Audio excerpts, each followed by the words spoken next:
अभी पता है अभी समस्या हो जाएगी अभी 650 पे आए 650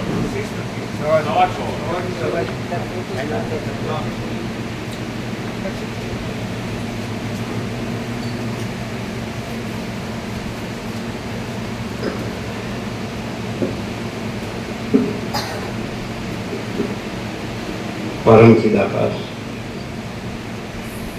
परम ज्योति, अखंड ज्योति, अनंत पूर्ण, परम चिदाकाश, परम शांति, स्वयं सिद्ध, स्वयं प्रकाश, स्वयं पूर्ण, स्वस्वरूप, यही सब कुछ है, इसके सिवा कुछ नहीं है। शून्यभास, अनंत कोटि, महाकल्पो है ही नहीं। वशिष्ठ राम, निर्वाण उत्तरार्थ।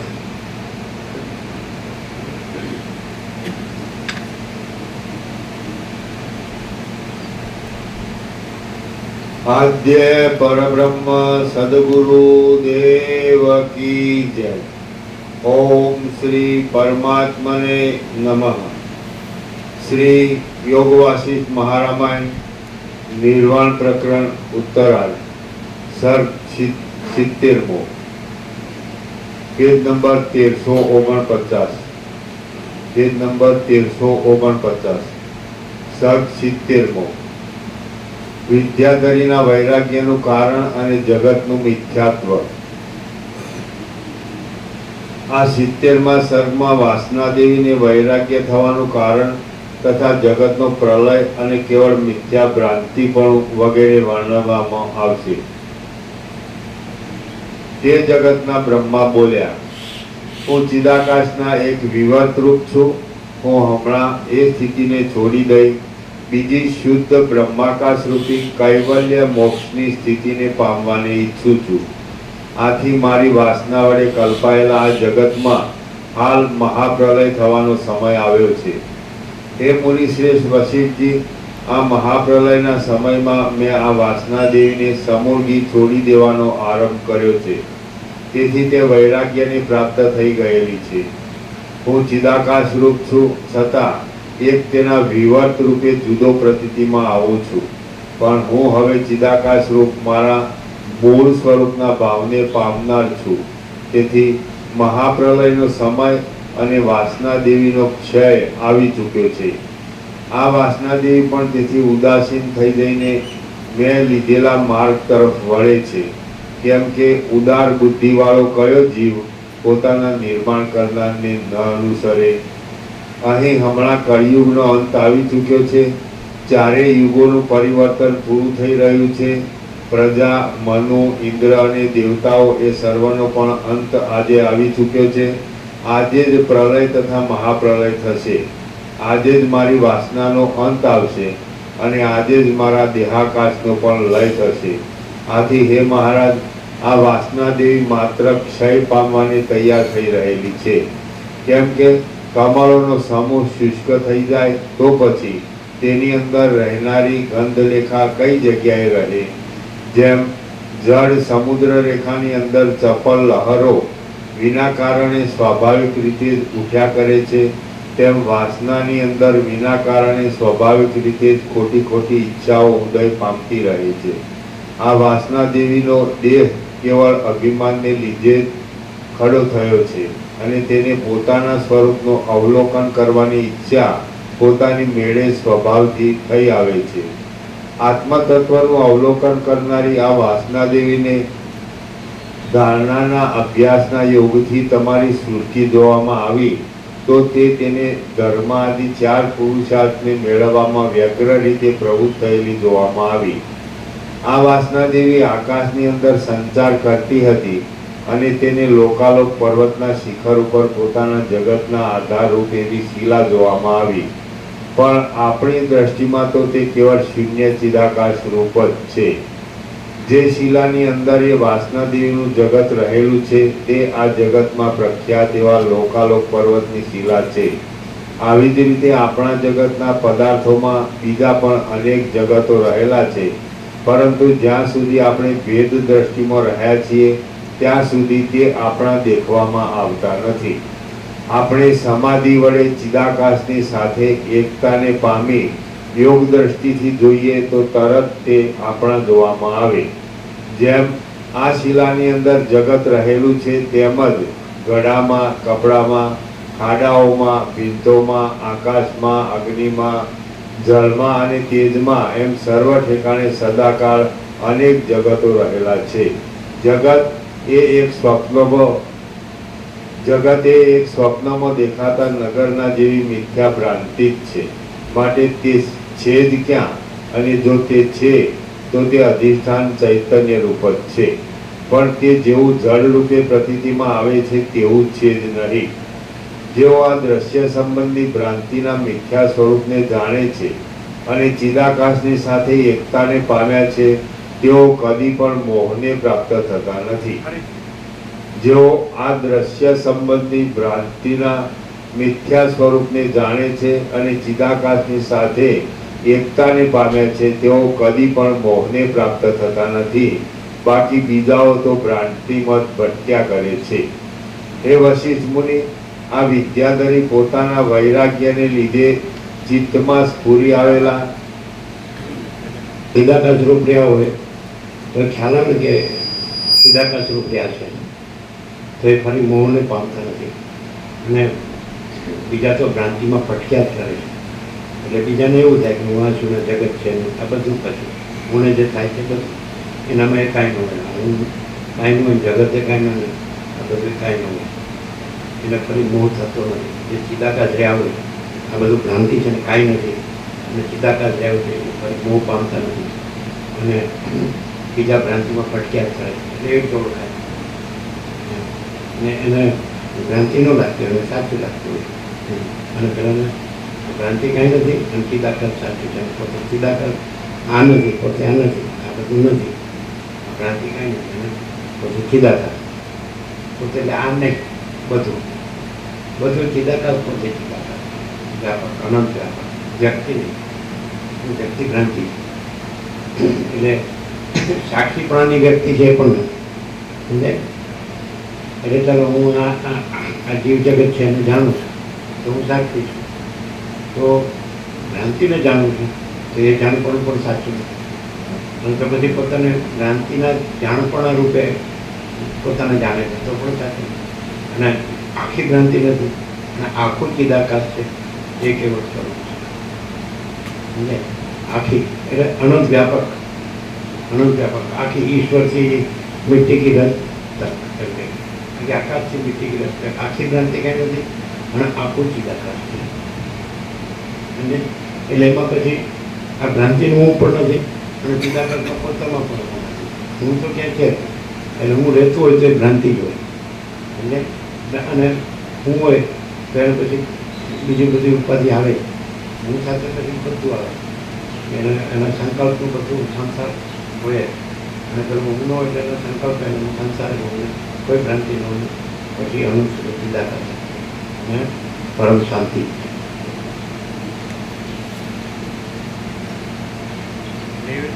ચિદાકાશ રહ્યા હોય અને આ બધું ક્રાંતિ છે કાંઈ નથી એવા રહ્યા હોય, ચિદાકાશ રહ્યા હોય તો મૂળ ન હોય તો એનામાં આ ભ્રાંતિનું કાંઈ ન હોય કે હું આ છું, ક્યાં બધું છે, ક્યાં કરવા જેવું છે, નથી કરવા જેવું, સમજે છે એ કાંઈ ન હોય.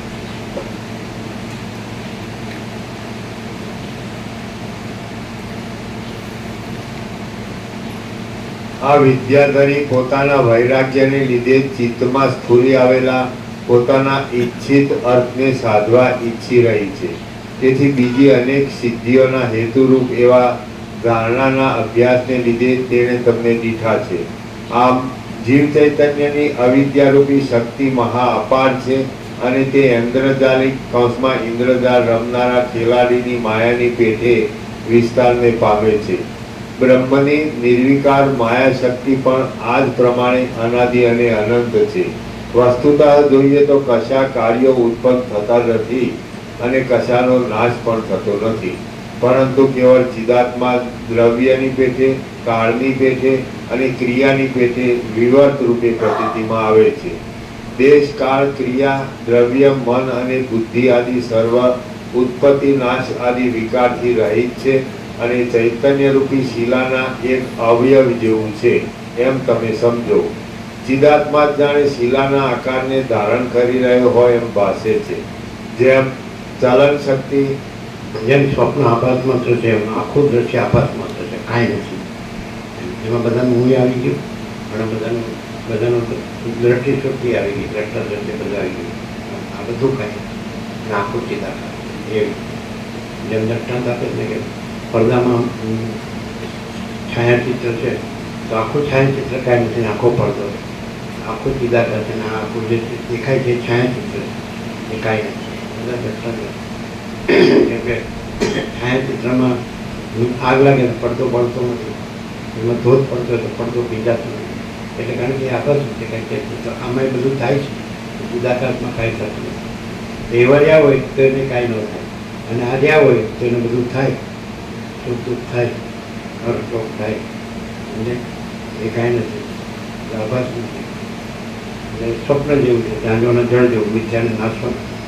અને ચિદાકાશ છે તો જન્મ વિકાર નાશ રહિત છે અને અનંત અખંડ અભેદ છે અને ચૈતન્ય પ્રકાશ છે, તેજ છે, જ્યોતિ અને એક જ અદ્વિતીય અનંત અનંત ચિદાકાશ.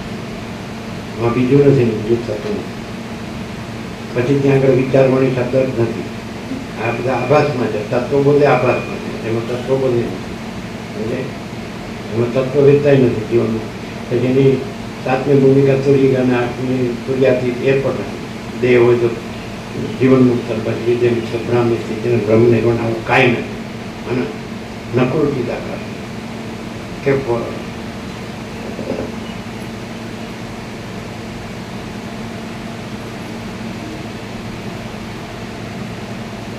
ચિદાત્મા જાણે શિલાના આકારે ધારણ કરી રહ્યો હોય એમ ભાસે છે. જેમ ચલન શક્તિ એ પવનના એક અંગરૂપ છે, તેમ વાસના દેવીની જગતની જાળ પણ એ ચિદાત્માના જ એક અવયવ રૂપ છે. અનાદિ અને અનંત એવા ચિદાત્મા પોતાના વિજ્ઞાનગન સ્વરૂપને આ જગત રૂપે સમજે છે. એ ચિત્ત શક્તિ દેશકાળ આદિના પરિચ્છેદને લીધે પરિચ્છેદવાળી થાય છે, તેથી તે સાદી અને શાંત છે. પછી તે દેશકાળ આદિના પરિચ્છેદથી રહિત હોય છે, તેથી અનાદિ અને અનંત છે. આ ચૈતન્ય રૂપી શિલા આદિ અને અંતથી રહિત છે અને જ્ઞાન દ્રષ્ટિએ જોતા નિરાકાર છે, પણ તે માયા અને અવિદ્યા આદિના યોગથી આદિ અંતવાળી છે તથા સાકાર પ્રતીતિમાં આવે છે. તે જગતને પોતાના અવયવ રૂપે ધારણ કરી રહેલી જણાય છે. જેમ સ્વપ્નમાં ચિદાત્મા પોતે ચિદાકાશ રૂપ હોવા છતાં પોતાના સ્વરૂપને નગરને આકારે દેખે છે, તેમ જાગ્રતમાં પણ એ ચિદાત્મા વસ્તુતઃ પોતાના સ્વરૂપથી અભિન્ન એવા જગતને જગતના આકારે જુએ છે. તેમજ તે એ જગતના અવયવરૂપ પાષાણ પર્વત આદિને પણ દેખે છે. બાકી વસ્તુ દ્રષ્ટિથી જોઈએ તો સ્વપ્નની પેઠે જાગ્રતમાં પણ નદીઓ વહેતી નથી, સંસાર ચક્રનું પરિવર્તન પણ થતું નથી અને પદાર્થોનું પરિણામ પણ થતું નથી. કેવળ ચિદાકાશ જ પોતાના સ્વરૂપની અંદર એવા અનેક રૂપે વિવર્ત ભાવથી પ્રતીતિમાં આવે છે. જેમ સમુદ્રના જળની અંદર તરંગ આદિનું જળ કાંઈ જુદા રૂપે સંભવતું નથી, તેમ ચિદાકાશની અંદર પ્રલય, મહાપ્રલય આદિની સત્તા જુદા રૂપે સંભવતી નથી. ચિદાકાશ સર્વત્ર ભરપૂર છે, એક છે અને શાંત છે. અધ્યારોપ દ્રષ્ટિથી જોઈએ તો તેના સ્વરૂપની અંદર અનેક જગતો રહેલા છે અને અપવાદ દ્રષ્ટિથી જોઈએ તો કશું પણ તેનાથી જુદું નથી. જેમ મહાકાશની અંદર ઘટાકાશ આદિ અનેક આકાશો મહાકાશની સત્તા વડે રહેલા છે, પરંતુ તેમની જુદી સત્તા નથી. તેમ જગતો પણ ચિદાકાશની અંદર ચિદાકાશની સત્તા વડે રહેલા છે, પણ તેમની જુદી સત્તા નથી. અધ્યારોપ દ્રષ્ટિથી જોતા તે જગત દેખાય છે, પણ અપવાદ દ્રષ્ટિથી જોઈએ તો તે શૂન્ય રૂપ છે. એ વશિષ્ઠ મુનિ, હવે તમે સુખથી તમારા જગતમાં જાઓ. તમે એકાંતમાં રહેલા તમારા આસન ઉપર બેસો અને કશો વિક્ષેપ ન આવે એવી રીતે સમાધિથી શાંતિ પામો. બુદ્ધિ આદિ વડે કલ્પાયેલા મારા જગતોના રૂપો પોતાના કારણરૂપ અવ્યક્તમાં લય પામો, કેમ કે હવે અમે અતિ વિશાળ એવા બ્રહ્મપદમાં જઈએ છીએ. શ્રી યોગ વાસિષ્ઠ મહારામાયણમાં નિર્વાણ પ્રકરણના ઉત્તરાર્ધનો શિલાતર જગતપતિ વાક્યો નામનો સર્ગ 70મો સમાપ્ત. સર્ગ 71મો. બ્રહ્માનો સંકલ્પ તથા તેથી થતો પ્રાણીઓનો પ્રલય. આ 71મા સર્ગમાં બ્રહ્માનો સંકલ્પ કે જે સર્વલોકની કલ્પનાના હેતુરૂપ છે તેનો તથા એ બ્રહ્માના સંકલ્પ વડે કલ્પાયેલા પ્રાણીઓનો ઉપશમને પ્રાપ્ત થતા ક્રમે કરી પ્રલય થાય છે તે વિશે વર્ણન કરવામાં આવશે. વશિષ્ઠ બોલ્યા, ભગવાન બ્રહ્માએ આ પ્રમાણે કહ્યું પછી તેમને પદ્માસન વાળ્યું અને હવે બ્રહ્મલોકના પ્રાણીઓ સહિત કદી પણ પાછું વિત્થાન ન થાય એવી સમાધિમાં તે તત્પર થઈ ગયા. તેમણે ઓમકારના ઉત્તરાર્ધની છેવટની અર્ધમાત્રાની અંદર નિશેષ રીતે મનનો લય કરી દીધો અને જાણે ચિત્રની અંદર આલેખેલ હોય તેમ તે નિશ્ચળ તથા વાસના વિનાના થઈ ગયા. વાસના દેવી પોતે પણ બ્રહ્માને અનુસરી બ્રહ્માની પેઠે ધ્યાન પરાયણ થઈ રહી. તે સંપૂર્ણ અંશે શાંત અને આકાશના જેવા શૂન્ય રૂપવાળી થઈ ગઈ. બ્રહ્મા જેમ જેમ સમાધિ વડે નિસંકલ્પ થઈ ઉત્તરોત્તર સૂક્ષ્મ ભાવને પ્રાપ્ત થવા લાગ્યા તેમ તેમ બ્રહ્માનો સંકલ્પ પણ ક્રમે કરી ક્ષીણ થવા લાગ્યો. પર્વતો, દ્વીપો, સમુદ્રો વગેરે સાથેની પૃથ્વી અંદર ઘાસ, ઝાડી, લતા વગેરે ઉત્પન્ન કરવાની જે જળ આદિની શક્તિ હતી તે બધી પણ તે સાથે ધીરે ધીરે અસ્ત પામવા લાગી. સર્વવ્યાપી ચિદાકાશની સાથે એકતાને પામેલો હું આ બધું જોવા પામ્યો હતો. વિરાટના આત્મા રૂપે રહેલા એ બ્રહ્માના અવયવના એક દેશ રૂપે પૃથ્વી રહેલી છે. તેથી જેમ માક્ષર માસના છેવટના દિવસોમાં વેલ જીર્ણ થઈ જઈ સુકાઈ જાય છે તેમ બ્રહ્માના સંકલ્પનો ઉદય ન થતા એ પૃથ્વી પણ ચેતના વિનાની વિરસ અને જર્જર બની ગઈ હતી. જેમ શરીરમાં વ્યાપી રહેલા ચૈતન્યની શિથિલતા થતા આપણા અવયવોનો સમૂહ શિથિલ અને વિરસ થવા માંડે છે તેમ બ્રહ્માના સંકલ્પનો લય થવા માંડતા તેના એક અવયવરૂપી તે પૃથ્વી પણ જર્જર થવા લાગી હતી. એ પૃથ્વી એક સાથે ભેગા થઈ ગયેલા અનેક ઉત્પાતોના સમૂહો વડે વીંટાઈ ગઈ અને તેની અંદરના મનુષ્યો દુષ્કર્મરૂપી અંગારા વડે બળી જઈને નરકના માર્ગની સન્મુખ થઈ ગયા. દુષ્કાળથી વખતે રાજા, ચોર આદિની પીડાથી, દીનતાથી અને દરિદ્રપણાથી એ પૃથ્વી દુર્ભાગ્યવાળી થઈ ગઈ. તેની અંદરની સર્વ સ્ત્રીઓ દુઃશીલ થઈ ગઈ અને પુરુષો ચો તરફ મર્યાદા વિનાના થઈ ગયા. રજકણ જેવા મંદ પડ્યા કરતા ઝાકળથી અને ધૂળે કરીને સૂર્યનારાયણનો વર્ણ ધૂસર દેખાવા લાગ્યો. સુખ દુઃખાદી દ્વંદ્વ વડે પીડાયેલા મૂર્ખોથી, મહાદુખીઓથી, વ્યસનીઓથી અને રોગીઓથી તે વ્યાકુળ દેખાવા લાગી. એ પૃથ્વીના કેટલાક પ્રદેશો અગ્નિ વડે બળી જવા લાગ્યા, કેટલાક જળમાં તણાઈ ગયા અને કેટલાકનું તો યુદ્ધ વડે જડમૂળ ઉખડી ગયું. એ પૃથ્વીની અંદરના પામર પુરુષો અનાવૃષ્ટિને લીધે મરવા જેવા થઈ ગયા અને મહાકષ્ટથી માંડ પોતાનો વ્યવહાર ચલાવી શકવા લાગ્યા. અણધારી રીતે મોટા ઉત્પાતો થતા હતા, તેથી કોઈ ઠેકાણે પર્વતો પડતા હતા અને નગરોનો ગાણ વળી જતો હતો. કોઈ સ્થળે બાળકો, ક્ષોત્રિય બ્રાહ્મણો, ઋષિઓ, આર્ય પુરુષો અને ગુણવાન પુરુષો નાશ પામતા હતા, તેથી મનુષ્યો રોતા હતા. એ પૃથ્વીમાં કોઈ સ્થળે જળની તાણને લીધે નિશંકપણે જમીન ખોદી નાખી હતી. આથી ત્યાં મહાઆઘાત, પાણી વગરના કૂવાઓ દેખાતા હતા. રાજાઓ અને બીજા મનુષ્યો વર્ણશંકર પ્રજા પેદા કરવા માટે સ્ત્રીઓ તરફ તાક્યા કરતા હતા. એ પૃથ્વીનો ઘણો ભાગ કેવળ અન્ન વેચી જીવતો હતો. ચવટાઓ મહાદેવની મૂર્તિ વેચીને ગુજારો કરતા હતા. સ્ત્રીઓ વેશ્યાના ધંધાથી પેટ ભરતી હતી અને રાજાઓ પોતાની ઘર વખરી વેચીને આજીવિકા ચલાવતા હતા. શૂળથી વિંધાયા હોય તેમ મનુષ્યો દુઃખો વડે બૂમો પાડવા લાગ્યા. અને સર્વ પ્રજા શૂળની પેટે ગુંચા કરતા શીત ઉષ્ણ આદિ દ્વંદ્વ વડે પીડા પામવા લાગી. સ્ત્રીઓ પણ અધર્મને લીધે મનુષ્યોને શૂળના જેવી લાગવા માંડી અને રાજાઓ પણ મદ્યપાન કરવાથી શૂળના જેવા શલ્યરૂપ થવા લાગ્યા. પૃથ્વી ચોતરફ અધર્મની લડાઈ કરવાવાળા મનુષ્યોથી વીંટાઈ ગઈ અને વેદ બાહ્ય સેંકડો પાખંડ શાસ્ત્રોને લીધે તે જાણે પેટમાં શૂળ ઉપડ્યું હોય તેવી પીડાવાળી બની ગઈ. ચોર તથા ચાડિયા આદિ સર્વ દુર્જનો ધનવાન દેખાવા લાગ્યા અને સજ્જન પુરુષો વિપત્તિ પડવાથી બેહોશ જેવા થઈ ગયા. રાજાઓ અનાર્ય નીચ દેખાતા હતા અને તેમના તરફથી પંડિતોને કશું માન મળતું ન હતું. એ પૃથ્વીની સર્વ પ્રજા લોભ, મોહ, ભય, દ્વેષ, રાગ, રોગ અને રજોગુણ ઇત્યાદિમાં આસક્ત થઈ ગઈ હતી. પુરુષો પોતપોતાના ધર્મને છોડી દઈ પરધર્મમાં પ્રવૃત્ત થવા લાગ્યા હતા. બ્રાહ્મણ આદિ ઉત્તમ ધર્મોપદેશકો દુરાચાર જોઈ ક્રોધના જુસ્સાથી લાલચોળ થઈ જતા હતા. અનેક પામર પુરુષો બીજા ગરીબોને નિરંતર રડાવવાનો ધંધો લઈ બેઠા હતા. ચોર લોકો કેટલાક શહેરોને, કેટલાક ગામડાને, કેટલાક દેવ મંદિરોને અને કેટલાક બ્રાહ્મણોનો નિવાસ સ્થાનોને જડમૂળમાંથી ઉખેડી નાખતા હતા.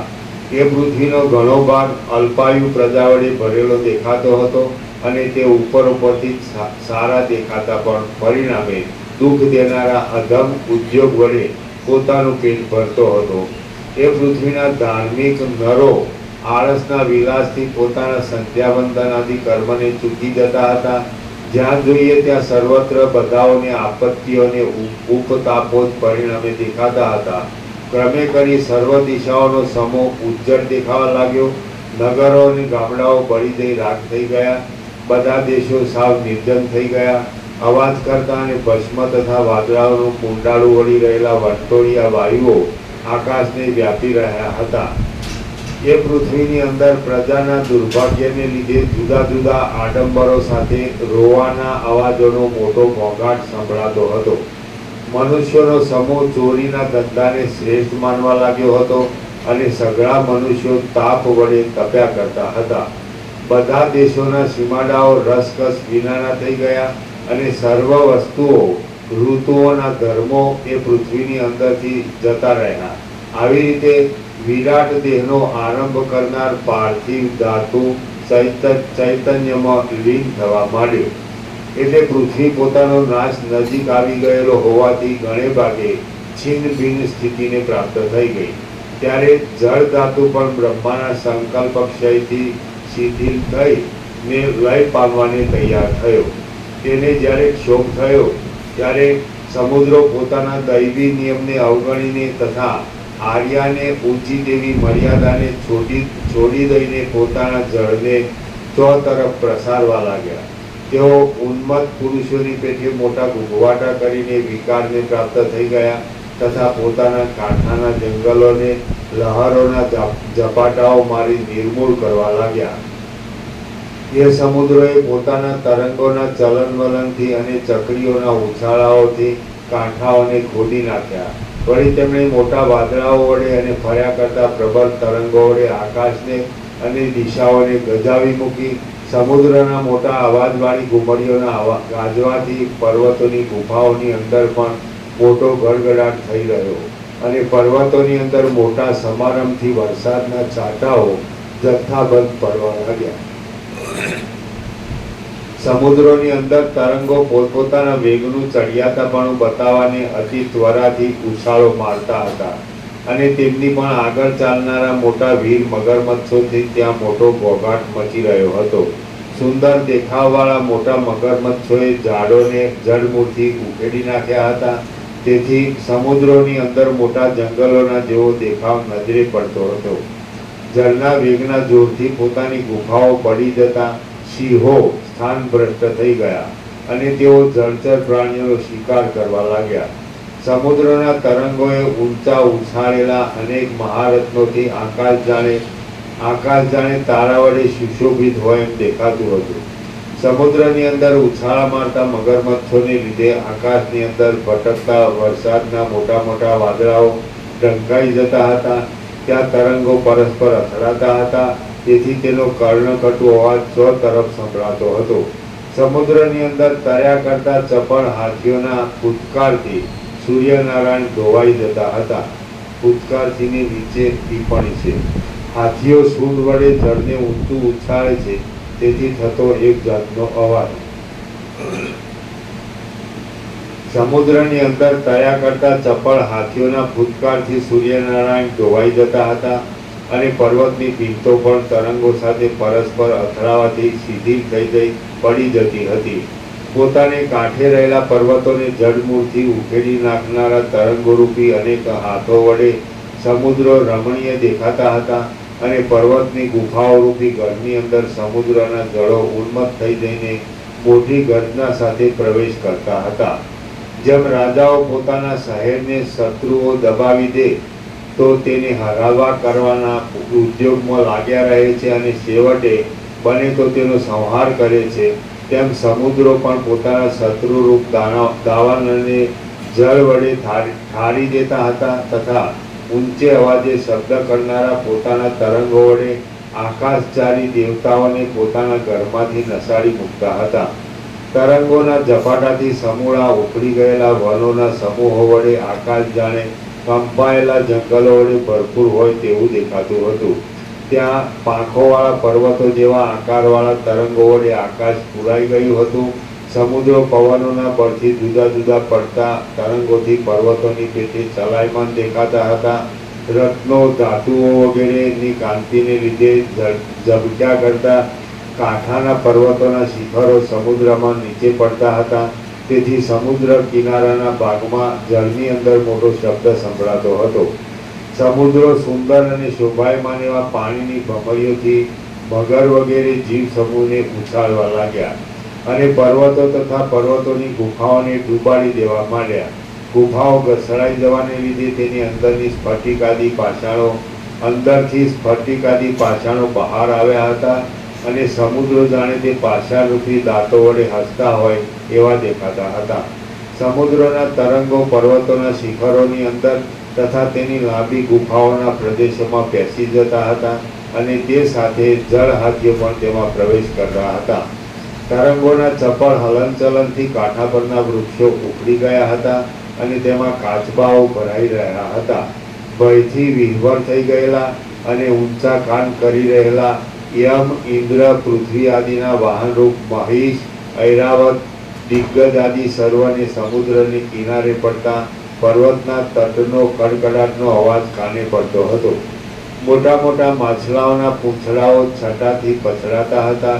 તેથી સમુદ્રમાં પર્વતોનું નીચે બેસી જવું અને ઉપર ચડવું વારંવાર થયા કરતું હતું. લીલા વડે ઉખડી ગયેલા વનોના સમૂહમાં વરસાદની વૃષ્ટિના જળો પડતા હતા અને શીતળ જણાતા હતા. જળ ભર્યા કરતી વડવાનળની જ્વાળાઓના સમૂહ સાથે એકરૂપ થતું દેખાતું હતું. જળ વડે પોતાના આશ્રયરૂપ કાષ્ઠનો નાશ થશે એવા ભયથી તેની અંદર નિગૂઢપણે રહેલા અગ્નિઓ જાણે સાસંગ થયા હતા અને કાષ્ઠની અંદર જ આચ્છાદિત થઈ રહ્યા હતા. પર્વતોના સમૂહના આગળના ભાગમાં જળ હાથીઓ સ્થળ હાથીઓ સાથે મળી જઈ યુદ્ધ કરતા હતા. જળ તરંગોના ઉછાળાથી ઉછળી રહેલા સમુદ્રો જાણે તરંગોના સમૂહો વડે નૃત્ય કરતા હોય તેવા દેખાતા હતા. ત્યાં જળના ઝપાટામાં પણ અચળ રહેલા પર્વતો એ સમુદ્રોની અંદર પરસ્પર એકબીજામાં અથડાઈ ભાગી પડતા હતા. એ સમુદ્રો ચો તરફ ફરી વળ્યા હતા. તેથી મોટા મોટા પર્વતો અને જંગલોના સમૂહોમાં વસનારા અનેક પ્રાણીઓના સમૂહથી તે સુંદર દેખાતા હતા. ઉપર ઉછાળા માર્યા કરતા મરી ગયેલા વન હાથીઓના ફૂલી ગયેલા શરીરોરૂપી ભેરીઓ તરંગો સાથે અથડાતી હતી. તેથી તેમાંથી અવાજો નીકળતા હતા. એ નાદોથી સમુદ્રના મોટા મોટા તરંગો સુંદર જણાતા હતા. પાતાળ જેમ દૈત્યો વડે વ્યાકુળ થઈ જાય તેમ સમુદ્રો આ મહાન તરંગોથી અત્યંત વ્યાકુળ થયા હતા. પછી ત્યાં ઊંચી સૂંઢવાળા દિગ્ગજોનો મૂક ધ્વનિ સંભળાવા લાગ્યો. તેણે જાણે પાતાળરૂપી તાળવાને અંદરથી ફોડી નાખ્યું હતું તેમજ તેનો પિંડો કરીને તે મહાન વિશાળ રૂપે બહાર આવ્યો હતો.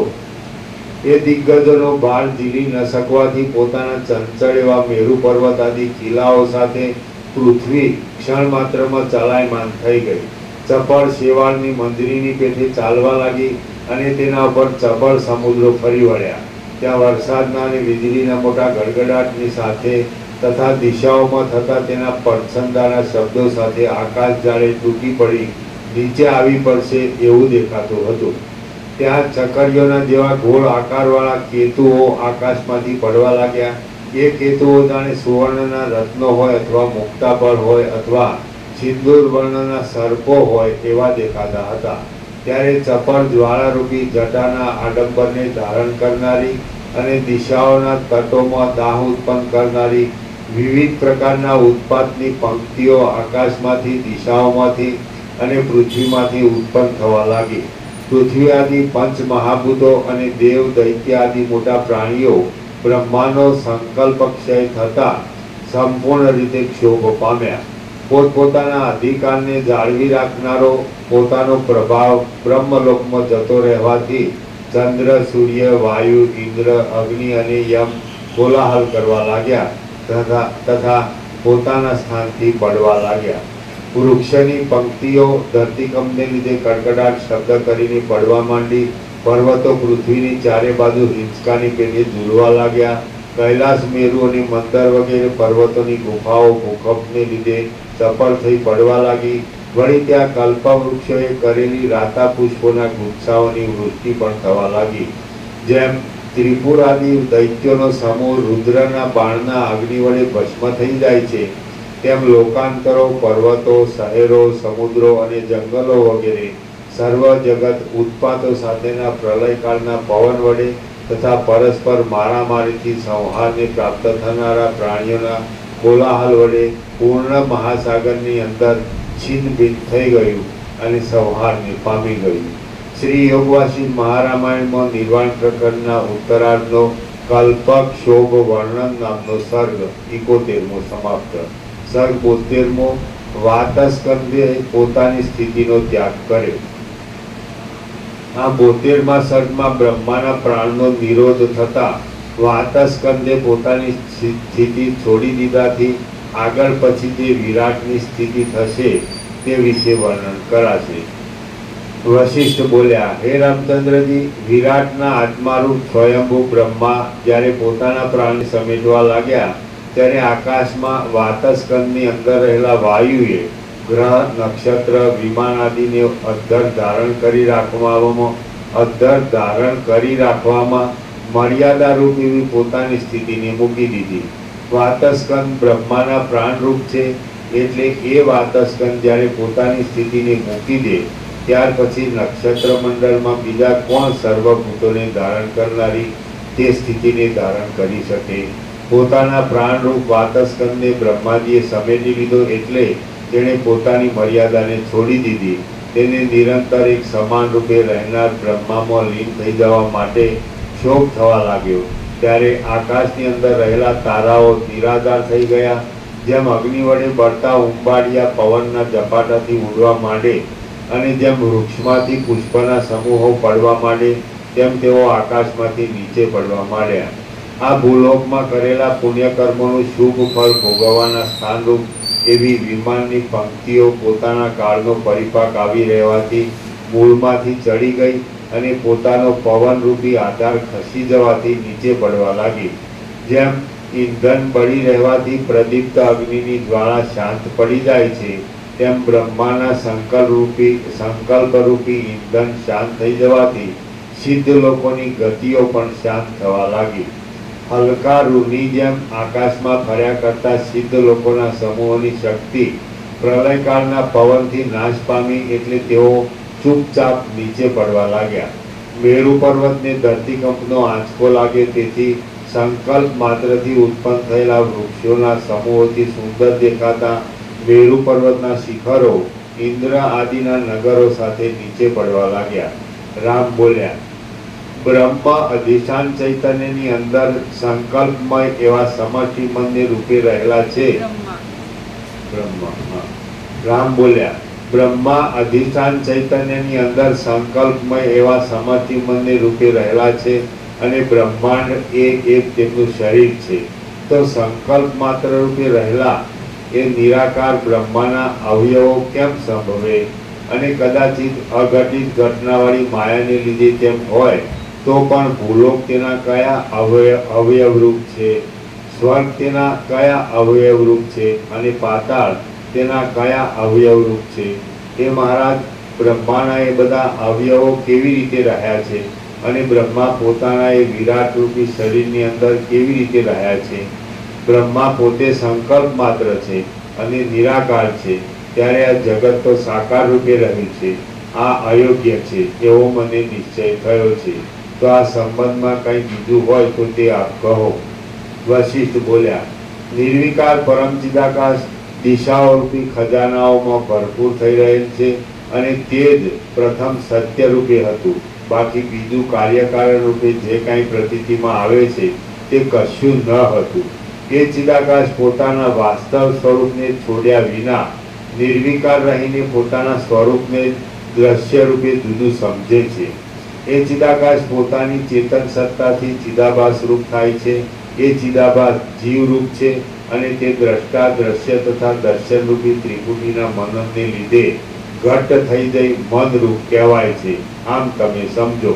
જો કે આ બધી સ્થિતિ અભ્યાસના બળથી થાય છે ખરી, પણ તેમાં કશું સાકાર રૂપે સત્ય રીતે થયું હોય એમ નથી. પરંતુ શુદ્ધ ચિદાકાશ જ પોતાના સ્વરૂપની અંદર શુદ્ધ ચિદાકાશ રૂપે પ્રથમ પ્રમાણે જ રહેલ છે. આ જે કંઈ વિવર્ત રૂપે પ્રતીતિમાં આવે છે તે પરમ મંગળરૂપ છે અને ચિદાકાશથી જરા પણ જુદું નથી. નિશ્ચળ અને અવિનાશી ચિદાકાશ જ અહંકારની ભાવના કરે છે, ત્યારે સંકલ્પ રૂપ મનને આકાર વિવર્ત રૂપે સ્ફુરિત થઈ પ્રતીતિમાં આવે છે. વસ્તુતાએ તો ચિદાકાશ જ પોતે પોતાના સ્વરૂપની અંદર યથાસ્થિતપણે રહેલ છે, પરંતુ અવિદ્યાને લીધે મિથ્યા ભાવના કરવાથી સંકલ્પ ચિદાભાસ રૂપે, અહંકાર રૂપે તથા સ્થૂળ દેહ રૂપે થઈ રહેલા પોતાના આત્માને અનુભવે છે. ભાવનાના બળથી તે પોતાના દેહના આકારે સમજે છે, દેહના આકારે દેખે છે અને દેહના આકારે અનુભવે છે. ખરી રીતે તો એ કેવળ સંકલ્પ છે અને શૂન્ય છે, છતાં વિવર્ત ભાવથી દેહ રૂપે અનુભવમાં આવે છે. જેમ સંકલ્પનગર વસ્તુતાએ શૂન્ય છે, છતાં તમે તેને આકારવાળું દેખો છો, તેમ અવિનાશી ચિદાકાશ રૂપી આત્મા ચિદાકાશની અંદર પોતાના સ્વરૂપને સત્ય છતાં દેહ રૂપે થઈ રહેલ અનુભવે છે. એ ચિદાકાશ પોતે વસ્તુતઃ સ્વરૂપને જ શૂન્ય દેહ રૂપે અસત્ય. સુધારે. અસત્ય હોવું જોઈએ. શૂન્ય દેહ રૂપે જ દેખાય. એમ અવિનાશી ચિદાકાશ રૂપી આત્મા ચિદાકાશની અંદર પોતાના સ્વરૂપને શૂન્ય છતાં ના, શૂન્ય દેહ રૂપે થઈ છતાં કાંઈ.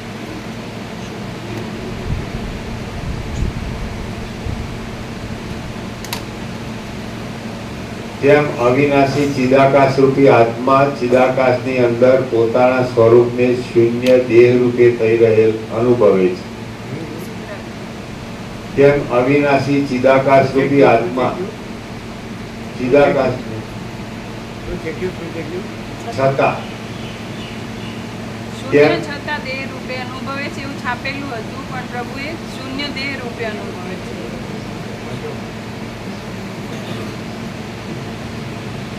જેમ સંકલ્પનગર વસ્તુતાએ શૂન્ય છે, છતાં તમે તેને આકારવાળું દેખો છો, તેમ અવિનાશી ચિદાકાશ રૂપી આત્મા ચિદાકાશની અંદર પોતાના સ્વરૂપને શૂન્ય દેહ રૂપે થઈ રહેલ અનુભવે છે. શૂન્ય દેહ રૂપે થઈ રહેલ અનુભવે છે.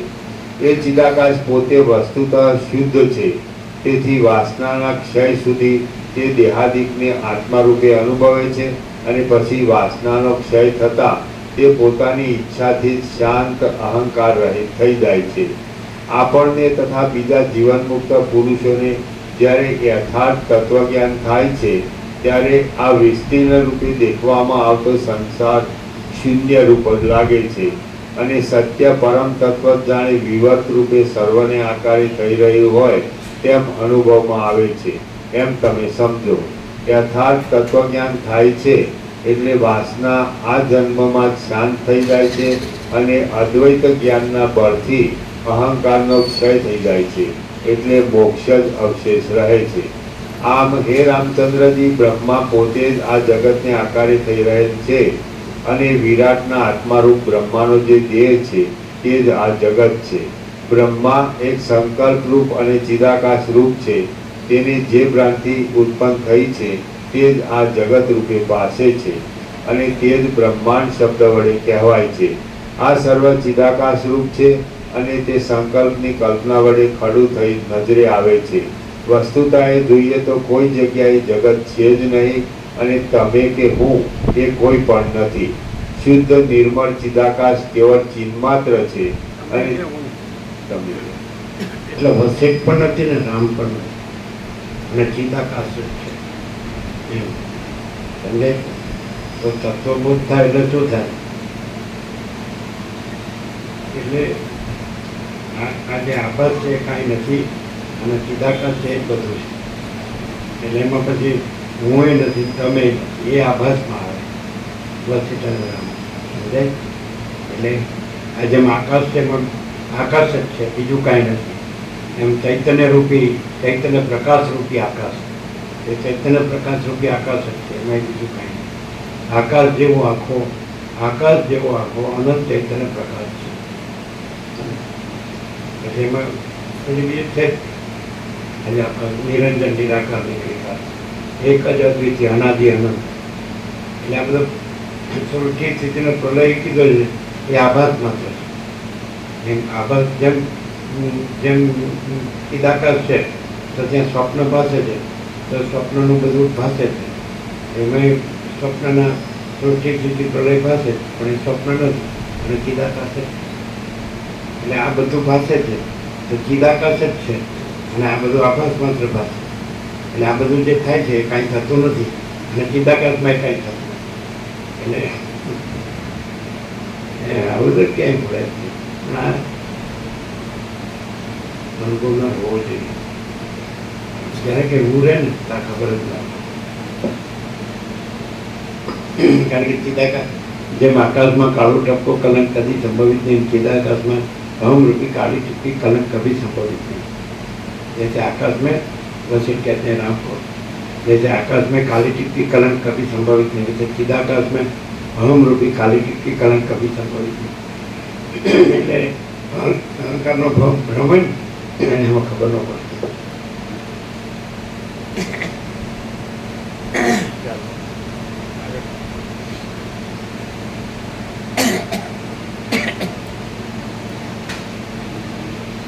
ક્લિયર છે ને એકદમ મસ્ત.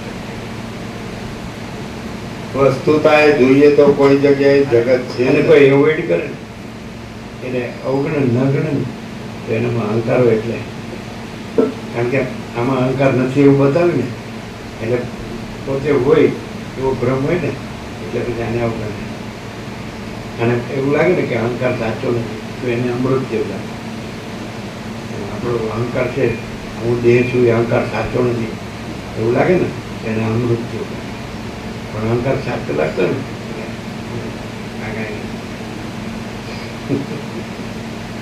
હવે આખો આખો આજે આખો સૂર્યનારાયણ ભગવાનનો પ્રકાશ છે એની ના કોણ પાડી શકે?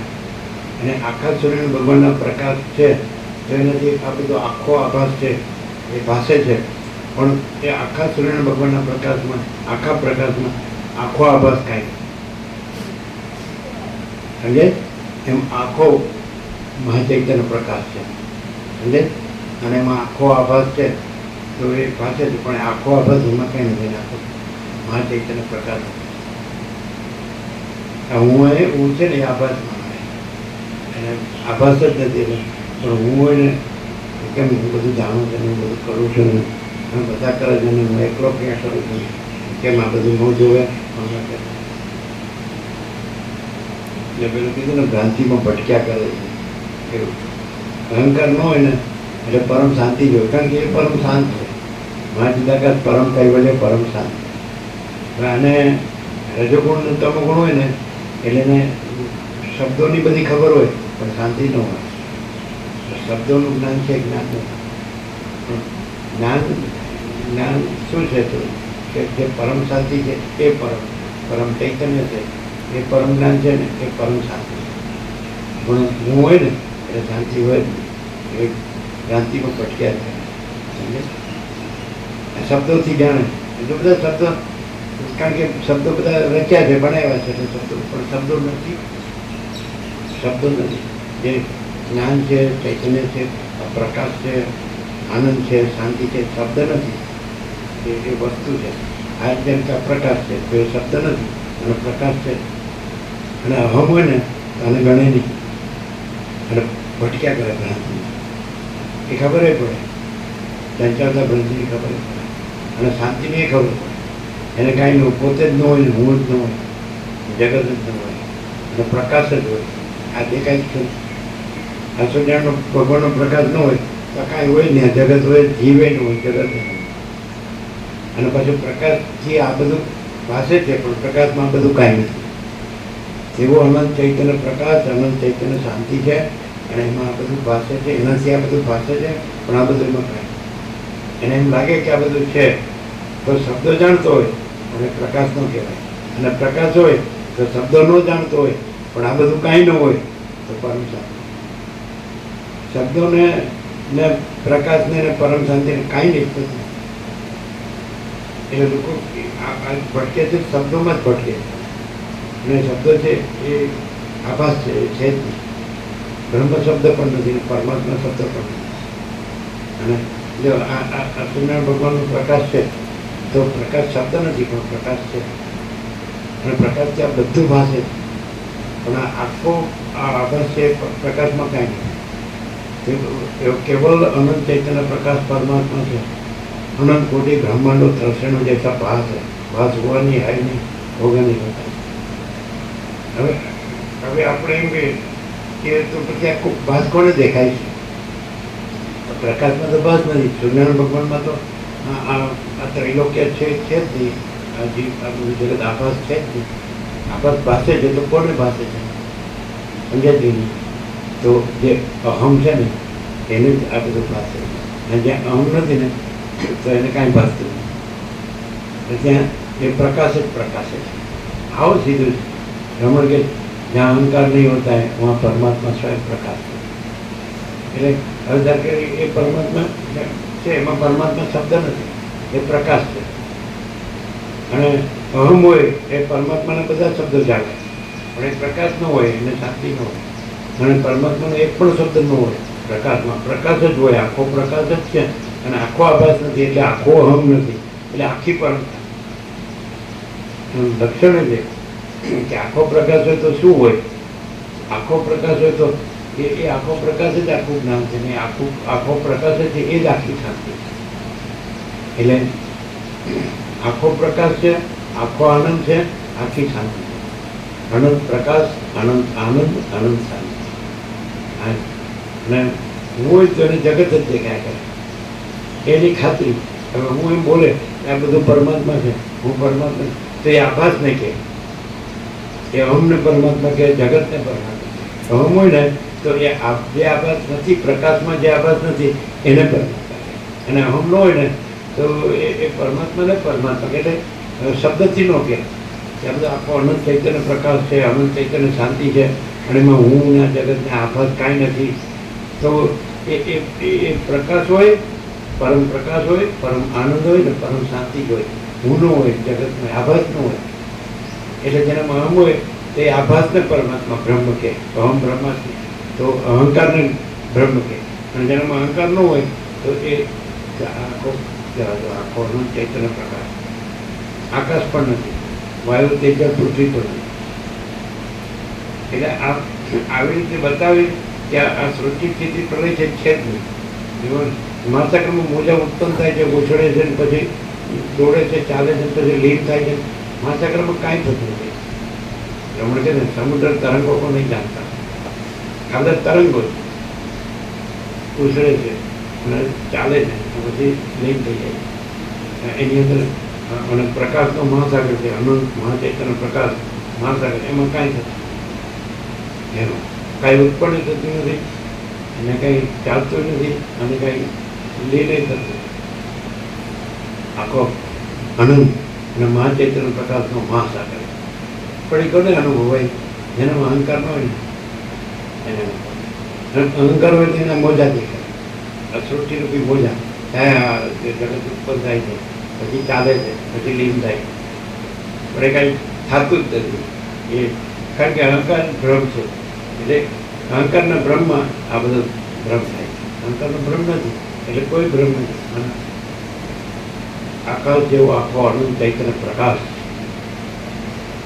સીધું એ કેવી રીતે અનુભવાય? તો એ જે જ્ઞાન છે ને એ જે ચૈતન્ય છે, પણ જ્ઞાન છે ને એ અહંકારથી ઢંકાયેલું છે. એટલે પછી જીવ જગત દેખાય. અને અહંકાર હટી જાય ને તો એ જ્ઞાન પ્રગટ થઈ જાય, નિરાવરણ થઈ જાય. એટલે પ્રકાશ નિરાવરણ થઈ જાય. પ્રકાશ તો છે જ. એટલે હવે અત્યારે આ બધો પ્રકાશ છે તો કોઈ પ્રકાશ નથી જોતું, પણ પ્રકાશથી આ બધું જે ભાષે છે ને એને જોઈએ કે આ બધું મકાનો છે, સિટી છે, શહેર છે, આ બધું પ્રકાશથી જે ભાષે છે, જેમ કે વાદળા ભાષે છે, જેમ કે પૃથ્વી ભાષે છે, જેમ કે માણસો ભાષે છે, વૃક્ષો ભાષે છે, પશુ પક્ષી કે પતંગો છે, તો એને જોવે છે, પ્રકાશને નથી જોતા. અને ખરેખર પ્રકાશ છે એના દેખાય છે નથી.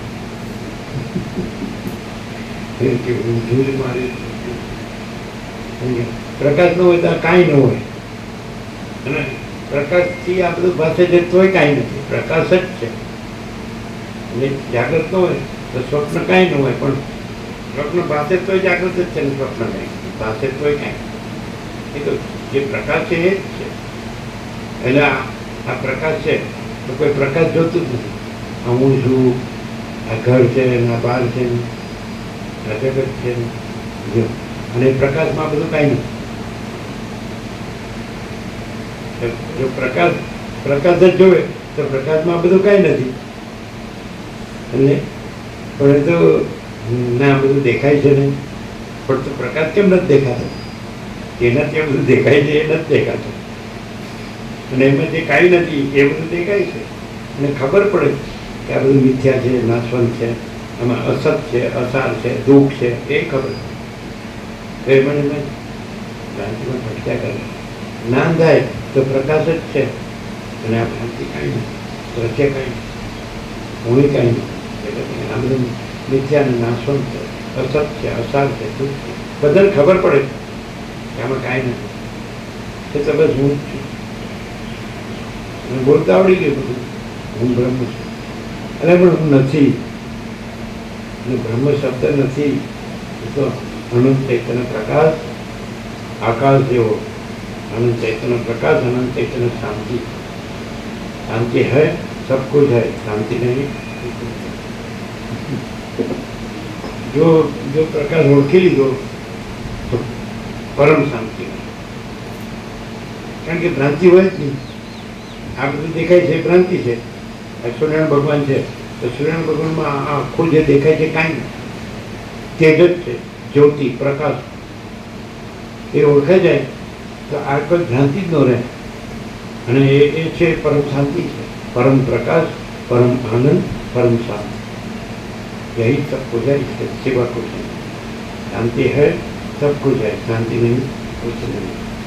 हम भ्रांति में शांति એ નહીં હોય, કાંઈ ન હોય. એમાં મિથ્યાના નાશવનમાં થોડું થોડું થોડું હવાથી ઉઠીને રાત સુધી ભાગમ ભાગ આમ કરી નાખું, આમ કરી નાખું, આ મેળવી લઉં, આ મેળવી લઉં. પછી એમ પૂછે ક્યાં ગયા? તો કે જતા રહ્યા. અને જતા રહેવાતું હશે, આટલું બધું કર્યું અને હાચવો રહેવું પડે, કાં તો હારે લઈ જવું પડે. નથી હાચવો રહેતો, નથી હારે લઈ જતો. આવો ને આવો સમજાવીને દોડ્યો. 8-10 મણ લાકડાનો કરાર.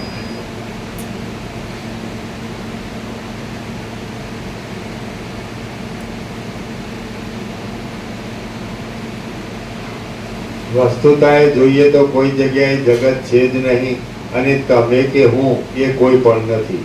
શુદ્ધ નિર્મળ ચિદાકાશ. વસિષ્ઠને રામ ન હોય તો સારા બીજા કઈ વાળીના મૂળા? હું બ્રહ્મ છું. એટલે પણ વસિષ્ઠ કે જે હું નથી, રામને કે કોઈ નથી. જો બધાને બસ શબ્દોથી થઈ જવું. હું પરમાત્મા છું અને તારા બાપનું રાજ છે.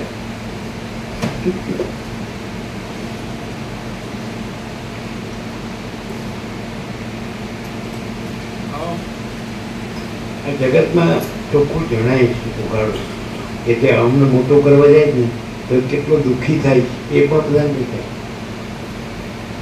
અમને મોટું કરવા શબ્દોથી મોટું જવાતું નથી. શબ્દોથી કોઈ બોલે એટલે થઈ ગયું. અને એ શબ્દો એ કાંઈ નથી, અને એ શબ્દો બોલનારો એ કાંઈ નથી. અને એ અનંત ચૈતન્ય પ્રકાશ, અનંત ચૈતન્ય શાંતિ. એમાં કોઈ છે જ નહીં, કોઈ વસ્તી નથી, કોઈ રામ નથી.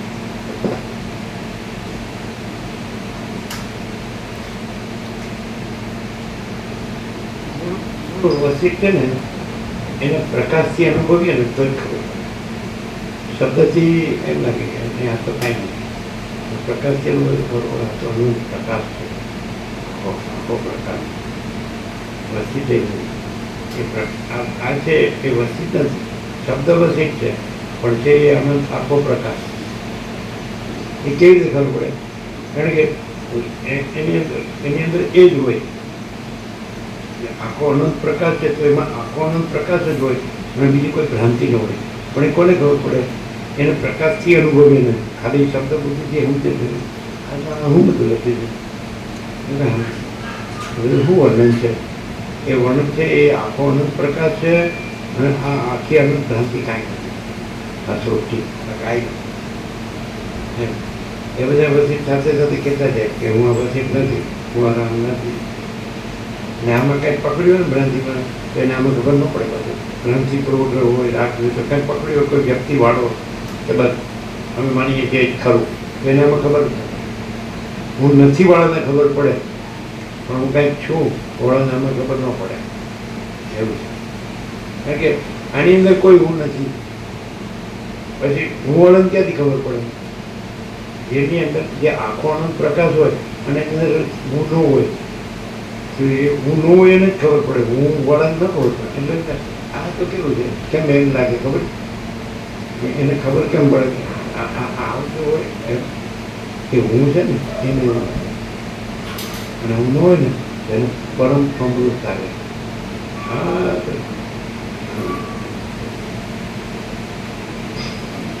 એટલે કે સહજ સમાધિ નોંધ એવો કર્યો એ સહજ આખો અનંત પ્રકાશ. એ આખો અનંત પ્રકાશ છે એ સહજ સમાધિ.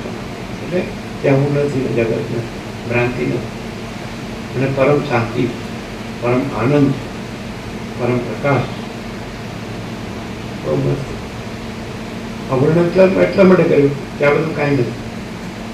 પ્રલયનું વર્ણન કામ કર્યું એટલે આખું બતાવી દીધું કે ભાઈ આખો આ બધું પૃથ્વીમાં જે બધું છે વાયુ વાયુનું પૂછતું નહીં. આખો આનંદ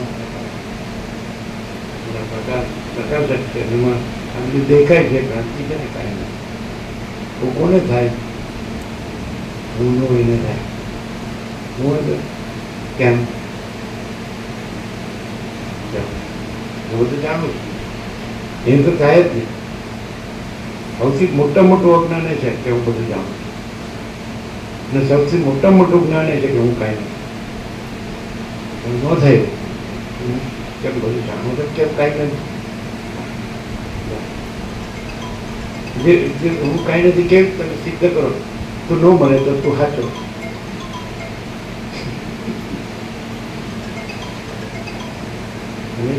અને અવિનાશી આખો અનંત પ્રકાશ છે, અખંડ છે, અભેદ છે.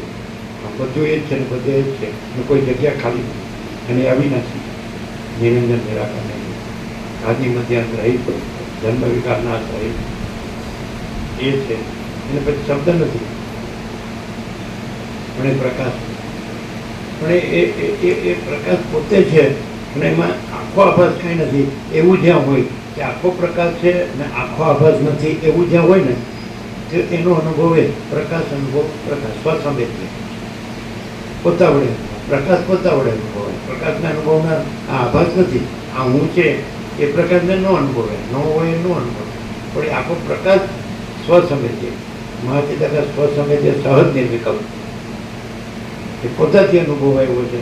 એટલે પોતે જ છે પોતાના, એ પોતે જ અનુભવ છે. પોતાનો અનુભવ પોતે, પ્રકાશ અનુભવ, ચૈતન્ય અનુભવ ચૈતન્ય. અચ્છા. નવો સર્ચ છે ને હવે ના ચાલે જ છે. અડધું પેજ છે ને અડધું પેજ આ તો લઈ લો.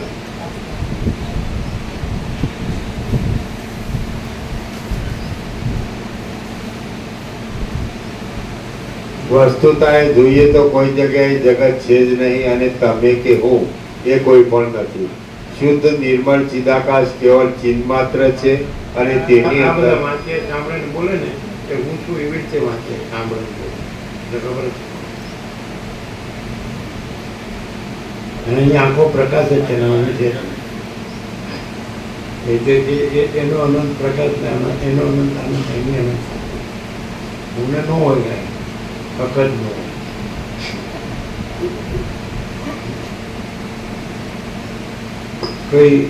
કોઈ અહમ છે તેના ચિત્તની એક વૃત્તિ પણ સ્થિર છે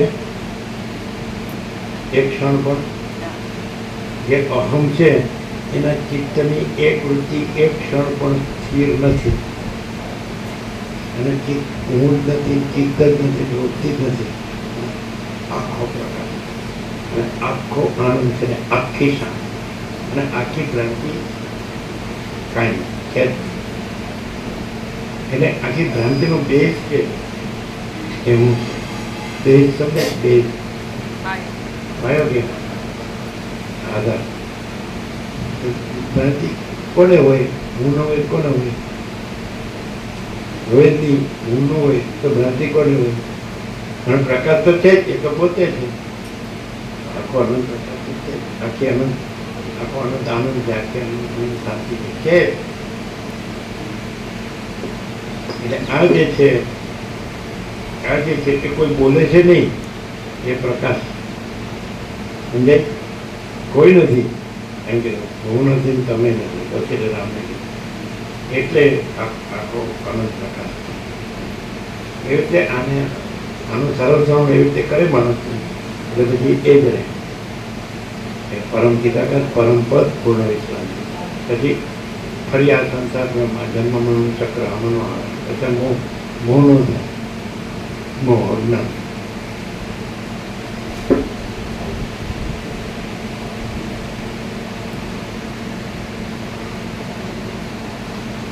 શુદ્ધ નિર્મળ ચિદાકાશ કેવળ ચિન્હ માત્ર છે અને તેની અંદર જગત ક્યાં ઉત્પન્ન થાય, શી રીતે ઉત્પન્ન થાય, કયા સાધન વડે ઉત્પન્ન થાય, કેવા રૂપે ઉત્પન્ન થાય અને તેને ઉત્પન્ન કરવામાં શું સહકારી કારણ છે. આથી સિદ્ધ થાય છે કે જગત મિથ્યા રૂપે ઉત્પન્ન થાય છે, મિથ્યા રૂપે દેખાય છે, મિથ્યા રૂપે પ્રિય અપ્રિય રૂપે ભાસે છે અને બ્રહ્મ કે જે પ્રપંચના સંપર્કથી સાવ રહિત છે તે ભ્રાંતિ વડે જગત ભાવથી રહિત એવા પોતાના સ્વરૂપને જગતના આકારે દેખે છે. જેમ પવન પોતાની ચલન શક્તિ રૂપે સર્વત્ર પ્રસરી જાય છે તેમ ચિદાકાશ પોતાની મેળે અદ્વિતીય એવા પોતાના ચિન્માત્ર સ્વરૂપમાં જગત આદિ રૂપે પ્રતીતિમાં આવે છે. તેમજ પ્રિય અપ્રિય આદિ રૂપે ભાસે છે. જે કાંઈ પ્રતીતિમાં આવે છે તે છે એમ માનીએ તો કાંઈક અનિર્વચનીય જેવું છે અથવા દ્વૈત અદ્વૈત એ બંને વિભાગને છોડી દેતા કાંઈ પણ નથી. શૂન્ય નિર્મળ અને નિર્વિકાર ચિદાકાશ જ જગત રૂપે પ્રતીતિમાં આવે છે એમ તમે સમજો. હે રામચંદ્રજી, આ તત્વજ્ઞાનને લીધે સર્વ ભેદ બુદ્ધિને છોડી દઈ મેં નિસંકલ્પ દશા પ્રાપ્ત કરી છે. પરમાર્થ દ્રષ્ટિએ બ્રહ્મરૂપ હોવા છતાં હું વ્યવહાર દ્રષ્ટિથી જાણે દેહાદિરૂપ હોઉં તેવો થઈ રહ્યો છું અને મમત્વથી રહિત છું.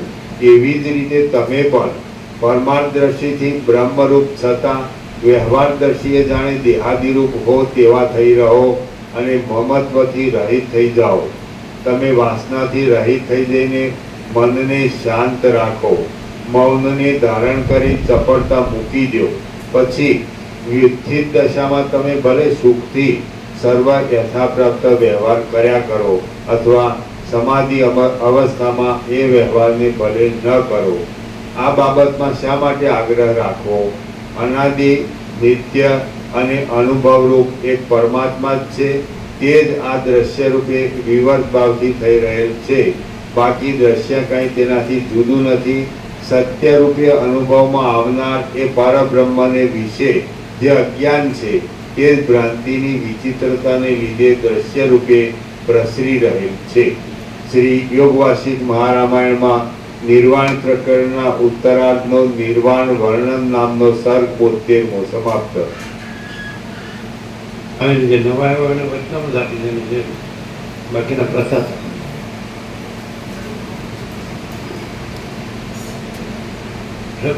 ભ્રાંતિને બ્રહ્મ કે બ્રહ્મને ભ્રાંતિ કે શાંતિ નથી એટલે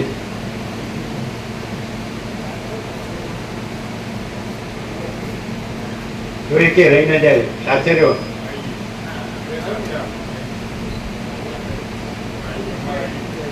સાથે રહ્યો. કાલે નો આવ્યો, કાલ સાંજે આપ્યો. કાલ સાંજે નો આવ્યો એને લઈ જાઓ.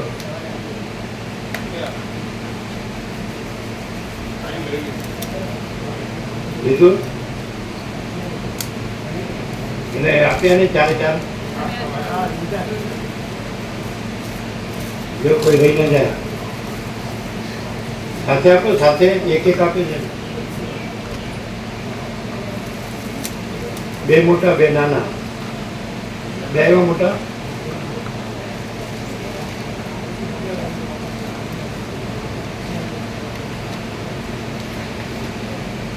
જો રહી ના જાય, આખો આપો, ચારે ચાર એક સાથે જ આપો એટલે શું રહી ના.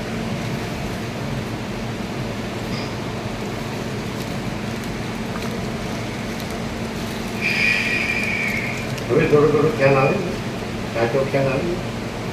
અત્યાર સુધી કેવી રીતે હતું સમજ, અને હવે કેવી રીતે પ્રકાશ છે? બોલો. અત્યાર સુધી એ સમજ હતી કે આ હું અને આ દ્રશ્ય એ સાચું છે અને એમાં અમે જે કરીએ છીએ એ બધું થાય છે, એ ખોટી સમજ હતી. અને હવે એકદમ ક્લિયર એમ છે કે આખો પ્રકાશ છે, એમાં બીજું કંઈ થતું નથી, બીજું કોઈ નથી ને કાંઈ નથી. એવું શું ક્લિયર થાય છે? કેવું?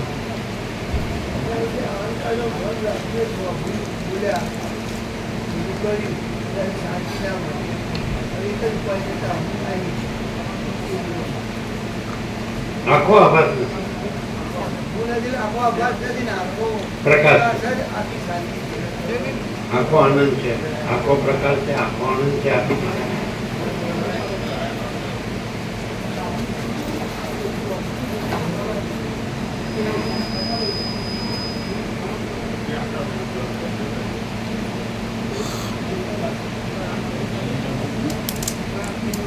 કાલે સાંજે નો આવ્યા બધાને આપો, પૂછે ને બધાને આવી ગયું પાછળ. તમારે આવી ગયું? આવી ગયું. પ્રસાદ આવી ગયો બધાને?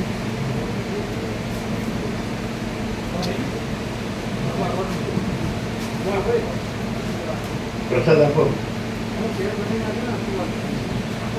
એટલે ક્લિયર થાય કે ખાલી આપણે એમ કે ખાલી બુદ્ધિથી સમજાય છે એવું લાગે તો બુદ્ધિ આભાસ છે, સમજ પણ આભાસ, પ્રકાશ જ પ્રકાશ, બાકી બધો આભાસ એટલે કાંઈ નથી. આખો આભાસ કાંઈ નથી. આખો પ્રકાશ છે અને આખો આભાસ કાંઈ નથી. જે લોકો પ્રકાશ નથી જોતા અને આભાસ જુએ છે એટલે કાંઈ નથી જોવે છે ને એની પાસે બોલે. અને આખો પ્રકાશ જોવે તો એવા પછી દર્શન દ્રશ્ય નથી. પ્રકાશ જોનારોને એનું જોવું ને પ્રકાશનું જોવે છે એમને જ્ઞાતા જ્ઞાન કંઈ નથી, જ્ઞાતા જ્ઞાન ધ્યેય નથી, દ્રષ્ટા દર્શન નથી. અને આખો હું તો તે નથી. ખ્યાલ આવે? એ આખો પ્રકાશ છે, એ આખો આનંદ છે ને એ એને ક્લિયર. એટલે જો ખાલી શબ્દ બુદ્ધિથી જો બોલો એ ખબર પડે કે શબ્દ બુદ્ધિથી હોય તો આભાસ પાછળ દોડે, અને પ્રકાશ જ છે તો આભાસ નથી તો આભાસ પાછળ એની ભાગ દોડે ને. થોડું કરી લઉં, આ બસ પૂરું થઈ જશે આટલા વર્ષો એટલે બધું પૂરું આપી બધાને.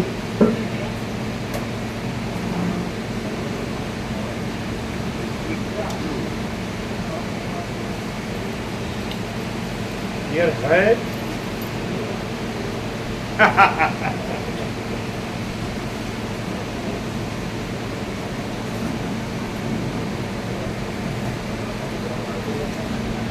એને આ યોગ જાય તો એને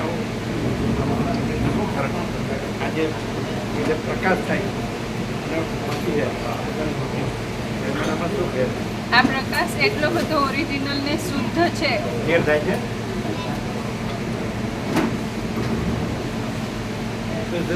આ પ્રકાશ એટલો બધો ઓરિજિનલ શુદ્ધ છે અને એની અંદર પોતામાં પોતા સિવાય બીજું નથી. અને આ વાંચે એટલે આ હું છું, હું યોગવાસીસ વાંચું છું ને હવે મને ખબર પડી કે હું બ્રહ્મ છું એવું કરે.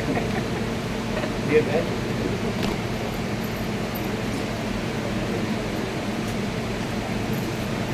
બીજા બધા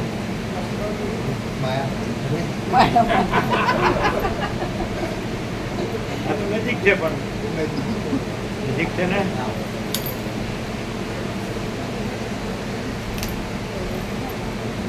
ઘેર છે ને ઘેર છે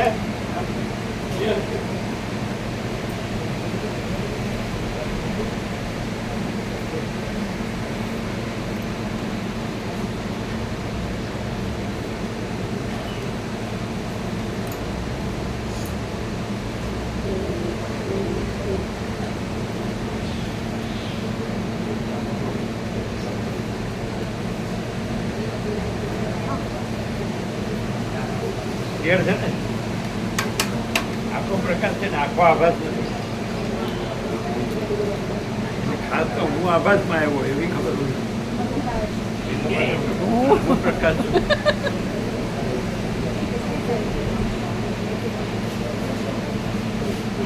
કેવું છે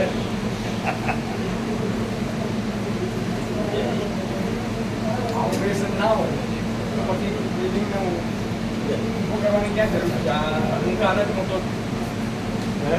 અહંકાર જ બહુ ભારે છે, મોટો છે જ નહીં. પછી ચૈતન્ય જ છે. ચૈતન્ય સિવાય તો બીજું કંઈ છે નહીં. ઈશ્વર પણ તબિયત કેમ છે? સારી છે, બોલી નથી શકતા. પછી આમ બધી ક્રિયા કરી શકે છે, પ્રસાદ લઈ શકે છે. પછી આપણે એનો કદાચ કહીએ કે ઊભા આપતો ઊભા થાય તો એ બેસી આપણું બેસી જાય. ઓળખે ઓળખે ખરા બસ ઓળખે કરે પણ બોલી નથી શકતા. ઓળખે ખરા આ ઓળખે કરે. ધ્યાન હતો થોડું હશે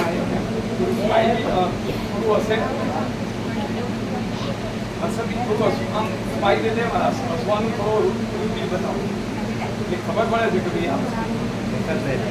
સાથે પોતાની ક્રિયા પોતે કરો. પોતાની ક્રિયા કરે છે એટલે પકડીને બેસાડવું આપણે એ બધું કરવું સારું છે. આ પ્રકાશ મળે ને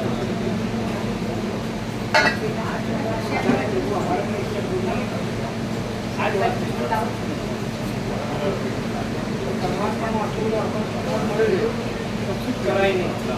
એટલે જે કરીને ખરેખર બધું કરવાનું એ આપણે પ્રેક્ટિકલી મને અનુભવ છે.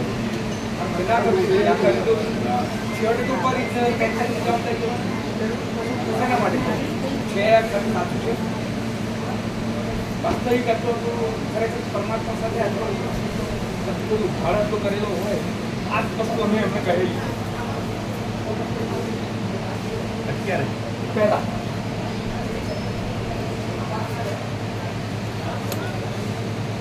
પ્રેક્ટિકલી પ્રભુ સંસારમાં બી એવું ખરેખર એકદમ શું કહેવાય એકદમ ખુલ્લું એમ એટલે ઊંચી ન સમજાય હા અને એને હું નથી પ્રકાશ તો છે પ્રકાશ છે બીજું છે નહીં એટલે પરમ આખો આનંદ જ છે. અનંત પ્રકાશ અનંત અનંત શાંતિ સહજ એકદમ સહજ. કાંઈ કર્યા વગર હું નથી એ કરવાનું નથી કારણ કે છે જ નહીં. છે જ નહીં અને પ્રકાશ છે એ કરવાનું નથી કારણ કે પ્રકાશ છે જ. એકદમ વાસ્તવિક અંત સીધું હોવા છતાં બી આવી કાંઈ અંદાજ કરવા પણ નથી અને સહજ અનંત પૂર્ણ એને એટલું સહજ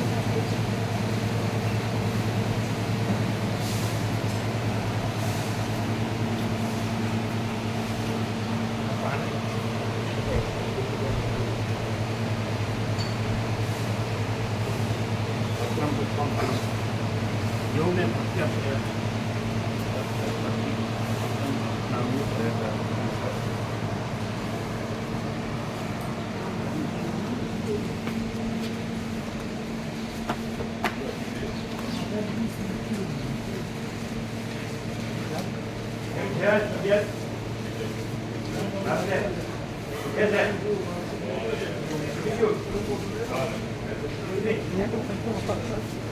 પકડો તો પ્રભુના દર્શન થાય ત્યાં